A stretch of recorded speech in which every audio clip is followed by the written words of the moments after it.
Hello and welcome. I'm Richworth and joining me today is Drunk Dragon. Of course he won't be speaking, so yeah. So today we're looking at Borderlands 3. The much anticipated game since pre-sequel sucked. Warning, spoilers ahead, maybe, if you're paying attention to what's happening on screen. Just FYI. Okay, today is a little different. We're going to do the same sort of thing, but we're just going to blend that in with the normal review. But in a rather simple way, we're going to look at 5 different categories about Borderlands. These things technically make up what Borderlands is all about, and therefore, if this cannot surpass what these little categories, it doesn't surpass Borderlands 2 or pre-sequel. These 5 categories are simple. They're the villain, the setting, the PC's skills and all about the PC itself, the NPCs, and the story. So far, I've ranked them like so.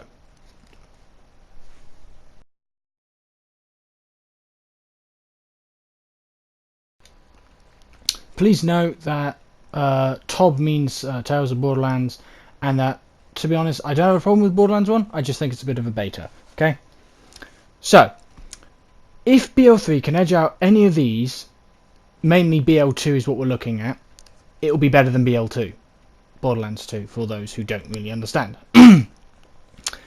If it can beat it on 4, it's okay. If it can beat it on all 5, we're good. It is better, and it's hyped as needed. So, let's get into gameplay, setting, and playable character skills. The gameplay is novel and is more diversified in combat thanks to the new mods and the gun companies. The characters feel more fleshed out with the fact that you can upgrade your moves and change your skills more fluidly. It's also a bit more action-packed than the others thanks to the fact that the characters, the bad guys, level up with you. So, in other words, when you level up, they level up. When you're in another player's, so for example I'm in Drunk Dragons right now, they are leveled up to match me. So in other words, I can die just as much as Drunk Dragon can. So I'm going to quickly pop it up in the corner here. It's a 9 out of 10 for the gameplay. Now, one of the big bits. The setting has changed drastically. You are no longer on Pandora. Well, just Pandora. You get to travel at least to 3 other planets. No spoilers, going to say that now. So, in other words, you get to go to Promethea, as seen in several trailers. You get to go to Eden 6. And you get to go to Athenus, another planet that gets involved. And pretty sure there's another planet, but I can't remember it. So, Prometheus is an Atlas-owned planet, which is basically like a super city like Coruscant. Eden 6 is basically like the Hammerlock swamp area in Borderlands 2. But it does feel a bit like sort of recycled. That's the problem with that. And of course, it's no longer just Skags, which is what is another bonus about the fact that the planet is, you don't just stick to Pandora. You have military from Maliwan, you have Ratch, you have tyrants, grogs, and this is actually quite a cool idea, is the fact that there is more life out there other than just Skags. It would be annoying if you went to Eden 6 and there were Skags running around. But also you've got other sorts of things. So also player skills, you can spec them to solo or group play, but also they change ever so slightly a little bit. So for example, for Flak you can use a Skag, Spiderant, or a Jabber. Now each of these can be evolved in different ways. So for example, the Spiderant can either have fire attributes, or it can be a actually I don't even know really what actually happens when it becomes a Countess, but all I know is that it becomes more powerful. The visuals have been massively upgraded to the point that even the old characters, so Lilith, Brick, feel look a little more human than they used to. And of course, this gives you a bit more. It almost feels as if you're pulled more into the world than original. originally, because it feels like they actually have more human faces. So again, I'm just going to pop up here. 8 out of 10 for the visuals. Now, speaking of NPCs, okay, as I mentioned, the characters look great compared to those of previous games, which means it pulls you in even further. But also the fact that, to go into more detail, Moxie looks gorgeous as hell, more gorgeous than before. And to be honest, no offense, I did think she looked a bit more trampish back and before, but now she actually looks more like the glamorous woman that I envisioned her to be if I'd have just heard her voice. Lilith looks more stronger, but also obviously a little bit more tanned out for reasons that I will not discuss because of spoilers. Claptrap looks more dinged up, haphazard. Brick looks more grizzled and thick in the head. Tiny Tina, I'm just going to leave that one alone because I'm, to be honest, confused because I'm not entirely sure how old she is, so I don't really want to say something that makes me sound like a perv, but at the same time, yeah. Now, with the story, bleep bleep bleep bleep bleep bleep bleep bleep bleep bleep bleep bleep bleep bleep bleep bleep. Okay, obviously, I'm just going to say this now. Obviously, with that small fake fail of a joke, no spoilers. The story has a lot of twists and turns. It reminds me, going back here, of explaining to my stepdad about why me and my friends, me and Drunk Dragon and Zebedee Rider, decided that we were not going to talk to each other while playing it through for the first time. Here you can see me and Drunk Dragon playing through it on separate characters that we'd created. I had played Flak before, but I wanted to try out a group build, which is what I'm doing here, and so did he with Zane. So the reason why we didn't talk to each other is, as I said to my stepdad, it's like Game of Thrones to people who watch a lot of telly. To gamers, this is our Game of Thrones. It's action-packed, the spoilers are really cool, the ideas behind it are interesting. It's one of those games where it's like pulls you in and doesn't let you go until you've decided what all the cliffhangers are, what all the freaking interesting bits are. It's one of those things, really. You can't explain it. You don't want to hear spoilers. That's the point. You don't want to hear spoilers. You want to freaking find out for yourself what happens. You don't want to have someone in the corner of the fucking room going, "Oh, what's going to happen next? Oh, you're going to love this bit." That sort of thing. Anyway. In general, the way the story ends and goes is pretty much what you'd expect. So, without revealing any spoilers, I'm gonna go with a 5 out of 10. The reason why I'm going with a 5 out of 10 is rather simple. It's a way of going in the middle ground to say that I don't think much of it, but at the same time, it's a good story. Okay? Kind of get it? I.e., I'm not trying to spoil it saying it's really good, but I'm also not trying to say it's really bad either. Okay, there we go. 5 out of 10. So, that is a 23 out of 30 overall. If you couldn't tell, I didn't write anything about this section because I was an idiot and completely forgot to write this section. So please don't shout at me.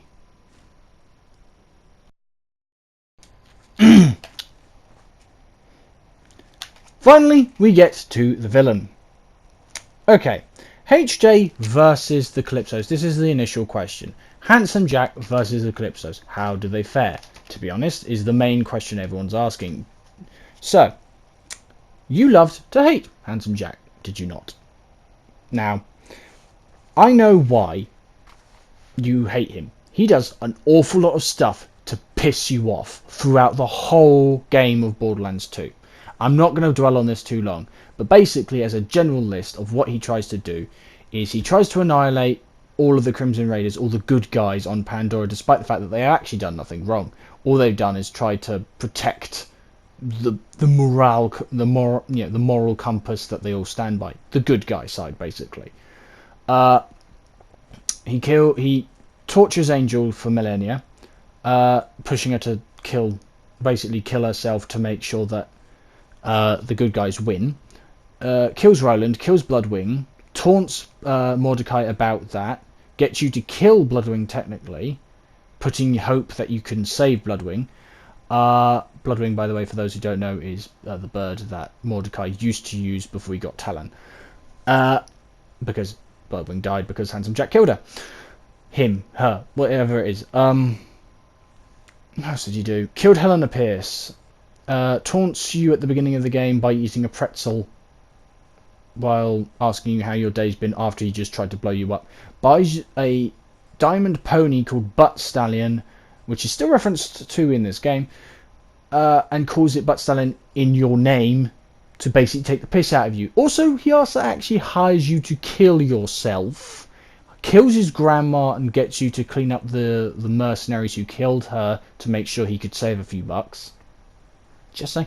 And then also tried to rip Reese out of his own body in Tales of the Borderlands so he could live again. I don't know where on earth anyone's brain could be at if they don't think this guy's an asshole all the way through. All the way through. Anywhere he appears, pre-sequel, Tales of Borderlands, Borderlands 2. Anywhere in that gap, he's an asshole. If you don't believe me, play the games yourself. Then you'll know. Anyway, do the Calypso twins win against that? And yes, I know it sounds like there's a massive bias on my behalf. I love to hate Handsome Jack. It's one of my passions. It's why I think he's one of the best villains of all time. But this is a game where I think has the most potential to match that. Borderlands. Obviously, because it's where Handsome Jack comes from. Do the Calypso twins win? Do the Calypso twins surpass the Handsome Jack? The guy who, to be honest, makes me love Borderlands more than anything. The answer is no. They don't. What else do you want me to say? Do you want me to turn around and give you a twist? Yeah, they won. No, they didn't. They suck. They actually suck. Okay, let me just give you a few examples of...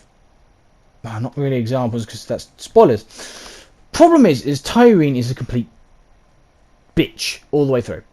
And yes, you expect the villain to be a complete cow all the way through. But she's just... both of them, both the Calypso twins, try to make you hate them. And I'm talking not like Handsome Jack tries casually. No, try hard to make you hate them. There's no physical reason why you have to hate them. Anyway, I'm just getting off track. Basically, Tyreen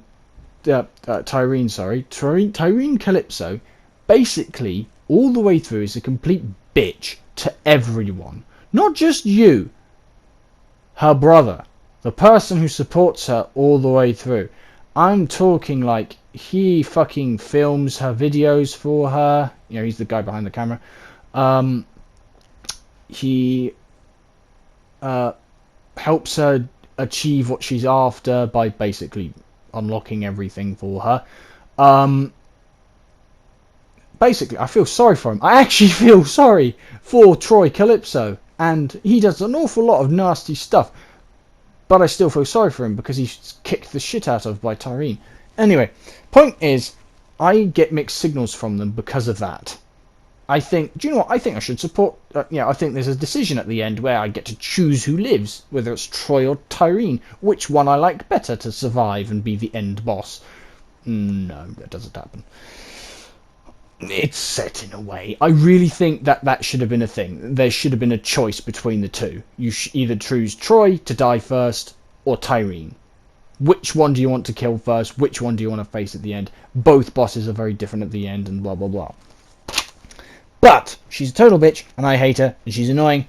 So's Troy. So end of story. So here are the ranks. Boom boom boom.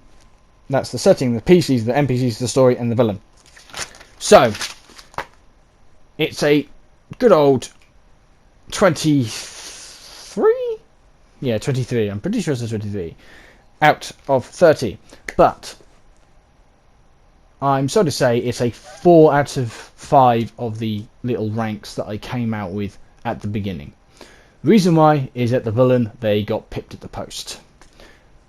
Handsome Jack is just too good a villain to surpass with just being arseholes.